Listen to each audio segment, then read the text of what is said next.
The Bible. It's 66 books of history, stories, letters, and poetry that fit together to form God's one big story. The epic adventure of how He created us and loves us so much that He made a way to rescue us. As we travel through the Bible, from Genesis to Revelation, we discover people who met God and found their lives changed forever. And now for an amazing story, inspired by the book of Genesis, chapters 42 to 45. The Bible. It's God's one big story, the epic adventure of how He created us and how He loves us so much that He made a way to rescue us even when we turned our backs on Him. And as we travel through the Bible from Genesis to Revelation, we discover people who actually met God and whose lives changed forever. One of these people was a man named Joseph, the great-grandson of Abraham. Now, years before, Joseph's brothers had sold him as a slave, and even though he had faced very difficult years in Egypt, he still trusted God, even when it seemed like he had been forgotten. And at the right time, God brought Joseph out of prison and gave him a great position of power in Egypt. In fact, he was second in command after Pharaoh and in charge of all the food supplies in the land. When someone comes to buy food, give them their grain with a smile. Even if they're rude? Absolutely. And tell them, my pleasure. Joseph had worked hard to store up grain for the entire country, and now a terrible famine had arrived, and all the crops failed in Egypt. In today's forecast for Central Egypt, hold on to your thrones. It's going to be scorching heat with 0% chance of rain for the 392nd day in a row. People in nearby lands were hungry too, including Joseph's own father and brothers in Canaan. Don't just sit there looking at each other. I've heard there's grain in Egypt. Go buy some for us. Jacob's youngest son, Benjamin, jumped up. I'm on it, Dad. Not you, Ben. I mean Simeon, Judah, everyone else. Aw, Dad, I really wanted to learn how to walk like an Egyptian. But Jacob stood firm, so only the 10 older brothers set out for Egypt on their donkeys. And when they finally arrived there, they stood before Joseph and bowed low to him, just as Joseph had seen in his dream so many years before. My brothers! Though Joseph recognized his brothers, they didn't know who he was. He pretended not to know their language and spoke to them through an interpreter. Where do you come from? We are all brothers who came from Canaan to buy food. Joseph wanted to test his brothers, so instead of revealing who he was, he accused them. You are spies. No, sir.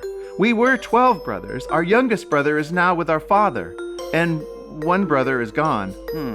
I still say you're all spies. We just came for food. Prove it. One of you must stay here in prison while the rest of you go home and bring back your brother. Then I'll believe you. Joseph had Simeon tied up and then sent his other brothers home with food and grain for the journey. What happened to service with a smile? Let's just call this a unique situation. When the brothers finally stopped for the night, Judah reached into his sack to get food for his donkey. My money! They gave it back. Something's not right. When the brothers arrived home, they told Jacob everything that had happened as they unloaded their sacks of grain. They gave my money back too. Everyone's money. What kind of trouble have you gotten us into? We have to go back for Simeon. We have to take Benjamin. I've already lost Joseph, now Simeon, and you want to take Benjamin too? I don't think so.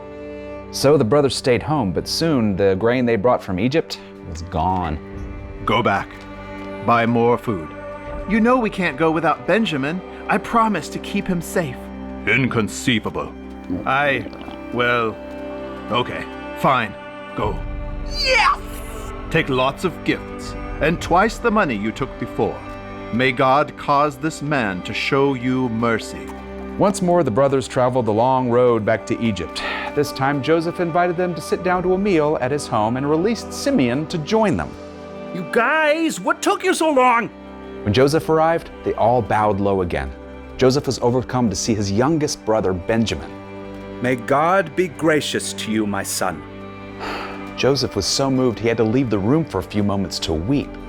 When he returned, he ordered his servants to give Benjamin 5 times as much food as the others. Wow, thanks.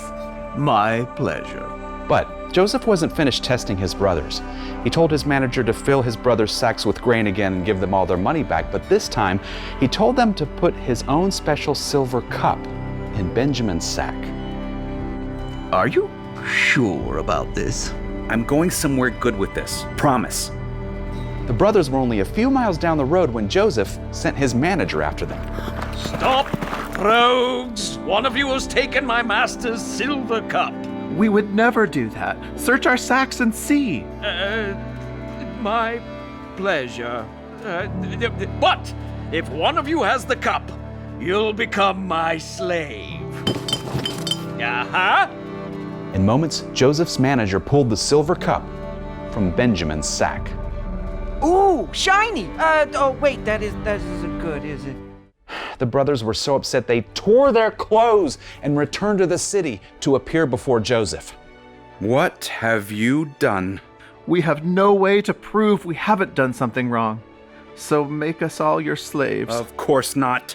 Just the man who stole the cup. We can't do that. Our father already had a son killed by wild animals. If he sees Benjamin isn't with us when we return, he'll die. I promise to keep Benjamin safe, so let me be your slave instead. Joseph couldn't hide the truth any longer. He ordered everyone but his brothers to leave the room. I am Joseph. The brothers were stunned. Joseph had been a kid when they sold him as a slave so long ago, and now God had put him in charge of a whole country.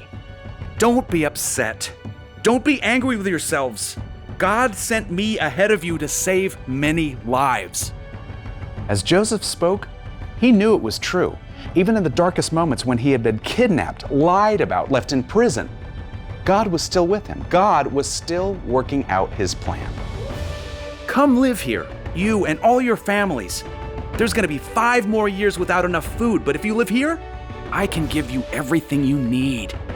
Joseph hugged his brother Benjamin, and both men wept. Wow! Thanks, big bro. My pleasure. The brothers returned home and gave the amazing news to their father. My son Joseph is still alive. I'll go and see him before I die. So Jacob and all of Joseph's family traveled to Egypt to live. And because God had risen Joseph to such a high position of power, the family had enough to eat. And over the years, God grew them from a single family into an entire nation of people.